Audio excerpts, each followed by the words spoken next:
So we've reached the final figure in Boss Fight Studios Wave 2 of their Popeye figures. And this is Popeye in his navy whites. So there he is. And so Elzie Segar died in 1938 at the age of 43, which means he would have had no involvement in this iteration of Popeye. This was from the Fleischer cartoons, and so here is Popeye in his navy whites, and there's Bluto looking like he's really kind of let himself go. So it's 1941 and 1943. Popeye goes to war. Okay. Now, I will say this. So, of the Fleischer cartoons, now they kind of, I feel like Fleischer got off to kind of a big start, and then they kind of tailed off a little bit. I don't think they ever got bad, but I think that I want to say they had to continually cut their budget. So I would say this is the best, this is the worst. And this one is definitely the hardest one to watch. And at the opening there, it says, remember, put this into historical context, because this was right after Pearl Harbor, and the United States was pretty angry. And so I have a lot of relatives from Asia or that live in Asia, including a niece that lives in Japan. And it gets ugly. And I get it. At the time, there was a lot of propaganda. But the presentation of the Japanese, very racist. And I know that Japan was doing the same thing at least as bad. But watching this all these many years later, 80 years later, not my favorite of the Popeye cartoons. This is not the one I'll go to when I want to sit down and watch Popeye cartoons. So that's what this is based on. Not anything to do with Elzie Segar. So we have a spinach can, which seems to be peeling off a little bit. Might have to glue that down. Oh, there it's sticking. We have alternate face. So he's got kind of the open mouth there, which is a little bizarre seeing. I guess he really is toothless, maybe. And we have a lantern. I'm not sure what the point of that is. I never really associate lanterns with Popeye. So the physique is pretty much the same. The face is a little bit different. So he's got kind of two little lines there. And on this one, he's got one line, but then they did some drawing underneath the bags under his eyes. So I don't know if they actually made a change, or if it's, I don't know, maybe it's hand painted and whoever was painting it drew one line instead of two lines. It's, the line up there above his eyebrow is a little bit different here. So maybe these are hand painted. I don't know. The hat's different. It was held on by a magnet here and really didn't work.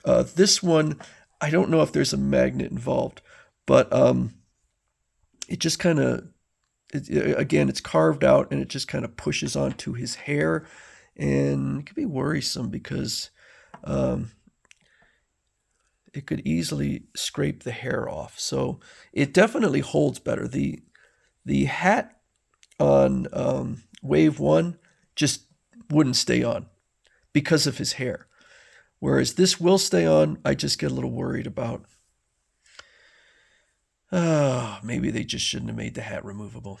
I don't know. I don't know that this is the best solution.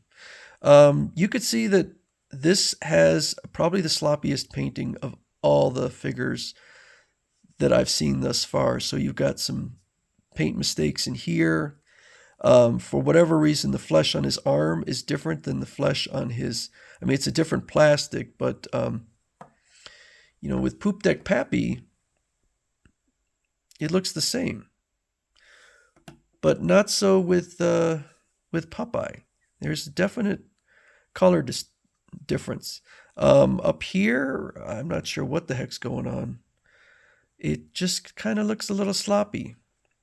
A little sloppy there too. We have like a piece of paint. We have some spots occasionally. Oh, my phone doesn't want to focus. We have a little black spot there. So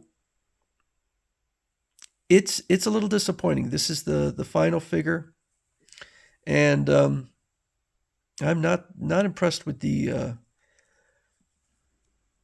paint job. So this is one that probably will look better from afar when you don't actually get up quite close to it. I definitely prefer my black and white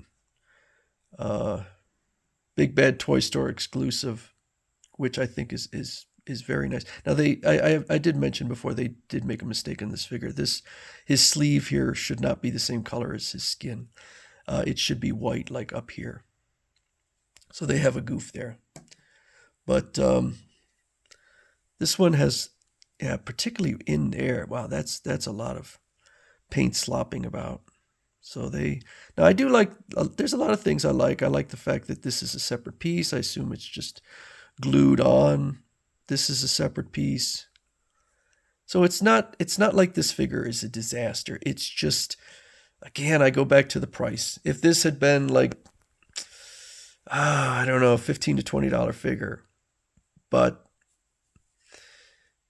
I'm really thinking that if they come out with a Wave 3, I'm going to have to seriously consider whether or not I'm going to pre-order it or just wait. And this color distinction between his forearms and his arms there, it really is noticeable. And I'd be curious to know what their experiences were with this figure, whether they had the exact same issue, whether the painting left a lot to be desired. But anyway, this is Popeye in his dress and his navy whites. Not my favorite. might be literally my least favorite of either this or Sea Hag. Might be my least favorite. I feel like I actually inadvertently went in order of the quality, which was probably Wimpy, Poop Deck Pappy, and then the two of them. So anyway, that's all the Wave 2. If people want to leave comments and express what they're hoping for, if there's a Wave 3, I'd be curious to find out. I did a video on my hope for Wave 3, but I'd be curious what other people are hoping for.